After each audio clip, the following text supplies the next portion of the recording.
Hello, broskies. Big Titty Gamer Bro here.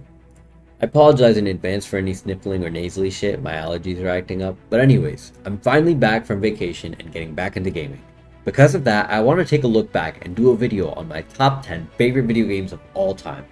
Video games are all I'm ever going to talk about here for the most part, so I figured it'd be a good idea for me to showcase my favorite games and give you a better understanding of my personal taste. Now again, I want to clarify, this list is my favorite games of all time. Not the top 10 best games of all time, not the games that I think are developed the best, none of that. They're just my personal favorites. I can admit that there are games on this list that generally wouldn't be considered as good as other high quality games. But again, these are simply my favorite games. If one of you thinks one of these sucks ass, that's fine. But if I enjoy it, then I enjoy it. It's as simple as that. So without any further ado, let's jump into this list. Starting off with number 10 is No Man's Sky. I was one of those people who was mad excited about this game back in 2016. When it was first unveiled and pretty much seemed to be the center of all marketing, it had the backing of Sony. The game's director, Sean Murray, went famous for being on an episode of Stephen Colbert's late night talk show, and the hype train for an infinite procedurally generated universe where you could live out your sci-fi dreams was off to a crazy start. Obviously, as we all know, the game was received as piss poor at launch. I'm talking it was borderline disgraceful since the game just promised shit it simply did not deliver on. Everything was super samey, all the planets and animals. Pretty much just everything seemed uninteresting, and that's not what should be happening when you think of the phrase infinite universe to explore. Consequently, I skipped out on this game for years, literally never paid any attention to it until way later. I built my first PC back in November 2020. It was a childhood dream of mine to make a nice ass high-end PC. So when I got my signing letter and bonus from the firm that hired me right before graduating college, I put a fat chunk of that money towards this gaming PC. I was super curious about what games could fully utilize this PC, and somehow I came across No Man's Sky again. It was garnering more attention, and a lot of people were saying, hey, this is finally shaping up to be the game it had promised to be years ago. So I picked it up, and when I did, I got addicted from the get-go. I just wanted to keep exploring this huge-ass universe and upgrade my ship and my base. There was literally so much to do, and all of it was fan-fucking-tastic. As a huge sci-fi nerd, it truly let me live out my science fiction dreams to a pretty good extent. I still hop in occasionally whenever the game has a major update with new stuff to try out, and I definitely recommend it if you haven't already tried it. This game is easily one of the most successful comebacks in gaming, and the devs still release new content updates, so it's definitely worth it. Next up on the list is number 9 with Borderlands 2. Man, I had so much fun with this game growing up. This was the only game me and my brother exclusively played together on couch co-op. Thinking about it now, it actually really sucks that a lot of modern games gave up on couch co-op. Anyways, I literally grinded the hell out of it through so many playthroughs, and it was just so much fun every time. This game came out in 2012, and I think me and my brother's time with this game was probably later. I'm thinking like 2015, 2016. I'd never played the first Borderlands. I still haven't, actually. I just read the summary and watched some videos.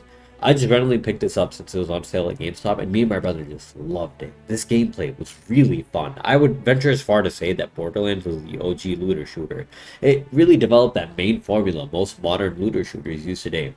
On top of all that was the story and the writing. I've never seen such dickhead type humor in a game before, and I straight up love it. It just works for me. Most important of all was the character who most of this humor was delivered through, Handsome Jack. I genuinely think this man is one of, if not the best, video game villains of all time. He was so convinced he was the hero, and seeing his desperate attempt to portray that role is just something I don't think can be replicated again. It's also the main reason I think Borderlands 3 was disappointing. They improved everything else in the game, like, all the shooting and the movement and the gunplay, everything. But the writing and the villains, that Borderlands magic, just can't compare to what they crafted in Borderlands 2. That's why it just doesn't hit the same. Next up on the list, at number 8, is one that might surprise a lot, Dragon Age Inquisition. For context, I have not played a single one of the previous Dragon Age entries at all. I'm talking zero. None. I went into this game with no background at all. I actually only got it because it was like a free game of the month at some point on PlayStation Network. Prior to this game, I had never played any game with a similar gameplay style. This game is a third-person party-based game, and I had zero experience with how to navigate this. It definitely took some getting used to, but I got over it, and I ended up falling in love with the game. The gameplay was fine, but what really got me was the story and the player choice. I love being given choices in video game, especially choices that actively matter. So when you're pretty much given the responsibility to essentially be the king and leader of your tiny kingdom, in the game it's like a playground of endless possibilities for me. I also really appreciated the tactical aspect of the game. Planning out missions and approaches on that massive wooden battleboard stays ingrained in my memories. I know a lot of people had an issue with this game since it didn't hit them with the same vibe as previous entries, and the returning characters apparently weren't done justice. This is all fair and honestly probably true, but I simply didn't have this issue since I had no experience with previous games or the characters in them. Nonetheless, I don't think EA is going to be able to recapture this magic with Dragon Age 4, but I guess we'll just have to wait and see. Coming in at number 7 is an absolute certifiable classic. Star Wars Battlefront 2, baby. Obviously, I'm talking about the 2005 version. Not that the 2017 version is bad. I actually really enjoyed that game. I think it was great. I sunk hundreds of hours into it, but it just can't compare to that classic Battlefront feel. Where do I even start with this game? If I haven't made it clear already, I'm a huge Star Wars fan. I've always been into sci-fi and space exploration and all that nerdy shit, and Star Wars just encompassed all of it into a universe I came to adore. This game specifically was like a core memory for me, and most Star Wars video game fans would agree. I got into this game on PSP, but funnily enough, I actually played the handheld spin-off of the Battlefront series first. This was the Star Wars Battlefront Renegade Squadron. Loved the hell out of that game, and I was desperate for more shit like it, so I discovered the OG Battlefront 2, and that was like my bread and butter for the rest of the PSP's lifetime. I can't even guess how many hours I put into that game. I lost the account I had linked with that PSP, so I'll never know, but I'm positive it was at least 300 hours. I would take this PSP and this game with me everywhere, man. Like, everywhere I went, you would see me giving these dudes a smoke on the PvP mode. It was one of those experiences that really made me fall in love with gaming as a whole and convinced me at a young age that this was going to be a hobby for life. Coming up next at number 6 is Dishonored. I actually also got this game for free through the Xbox 3 Game of the Month program. I had no idea what to expect when I got it, but the cover art looked cool and assassin-y, so I was already into it. Keep in mind, this is around the 2013-2014 timeframe when I got it. I think Assassin's Creed just released Black Flag and then Rogue, and I feel like that was the beginning of the end for my personal interest in that series. It was beginning to lose the assassin cool factor that made me a fan of the games in the first place. Thankfully, I found Dishonored, and bro, this game had all that cool, sneaky assassin stuff I was craving and more. I literally remember thinking to myself during my first playthrough, wow, this game is like Assassin's Creed, but better, honestly. The gameplay loop in this game was like right up my alley. I love the idea of being a super sneaky, stealthy dude on a quest for revenge. It's just such a good theme to follow. Add on to that the supernatural, occultish powers, and Victoria era art style and environment, and it's like the gritty assassination game of my dream. On top of all this, it has some of the best level design throughout this entire series that I've ever seen in video games, period. Combine that with character choice in approaching situations with a non-lethal versus lethal playthrough, and BAM! This game was just a finely mixed brew of all things delicious. It was the first game that really made me a fan of Arcane Studios as a whole, and I really don't think there's much out there in the gaming market that scratches the same itch I have for their game specifically. Alright, we're officially halfway through my list. Coming up next, taking the top 5 position is God of War. I don't really need to explain this choice. Moving on to number 4. Okay, just kidding. I've also never played a God of War game prior to this one. One thing you'll notice I do if I haven't played prior installments in the series, if there's just too many games to get through or if I don't have that system, is I'll just read up on the summaries for the story and watch the cutscenes on YouTube to try and digest all of it at once. I know it's not the same experience, but there's just too many games in the series like this, and I also don't have any of my older consoles, so I typically don't go out of my way to play super old games for the first time. Also, I know the originals were super hack and slash heavy in terms of gameplay, and that's just not something I enjoy as much, so I wasn't really super conflicted on skipping out on those. I will say though that the cutscenes and overall story in these first 3 games were fantastic. I was hooked the entire way through just because of how fucking nasty this dude is, bro. Like, Kratos is an actual menace to like the entirety of the Greek pantheon. I was super excited to see it being brought back to the spotlight. I will admit, I was skeptical when they revealed it, and I thought it was just going to be more of the same hack and slash with cool cutscenes to carry it, but I am so glad I was wrong. I don't think I could have been more off, actually. They completely redid the game without changing Kratos in a way that seemed unnatural. It's almost like they crafted the perfect solution by making him and the game as a whole feel more mature. The combat is much more tactical and precise, and that's something I enjoyed the hell out of in this game. Beating that final Valkyrie douchebag Sigrun took me like 12 tries, but it was so satisfying finally winning against her. It's like the combat in and of itself is a rewarding experience. Looking back at that day, I still smile, man. Like, it was a fantastic experience. Not to mention the story and the inspiration they took from the Nordic pantheon, it just worked so well. They managed to create a relatively original story while staying within the canon of the legends they took inspiration from. I am ridiculously hyped for what they do with Ragnarok later this year, and honestly, I'm totally cool with them delaying it if it means we get a quality product on par or better than this game. Alright, and at number 4 we have The Outer Worlds. I love this game. I know they were the developers of the original Fallout games, but they also developed Fallout New Vegas, but that's honestly all I really knew about Obsidian prior to this game. However, when they pulled up with the announcement for this game after the Fallout 76 catastrophe, where everyone was shitting on that game, it was straight hype. I know they didn't mean to throw shade, but when they had the original creators of Fallout in that trailer, it just felt like they took a big dookie on Bethesda Studios. Then I started actually following the game, and I got it around launch time. As I said before, huge sci-fi fan. If it's got space and spaceships and exploration, odds are I'll vibe with it pretty well. This game had not only that, but also top tier writing in terms of dialogue options and so much player choice. It's like a big bundle of stuff that gets my tits stacked. It reminded me so much of a Bethesda game with the player choice and capability to create whatever build you wanted, but also had its own thing going on with the crazy witty dialogue and the corporate overlord theme. It had that dickhead sarcastic humor that I'm so fond of. I can't recall the last time a video game made me laugh or chuckle as hard as this one.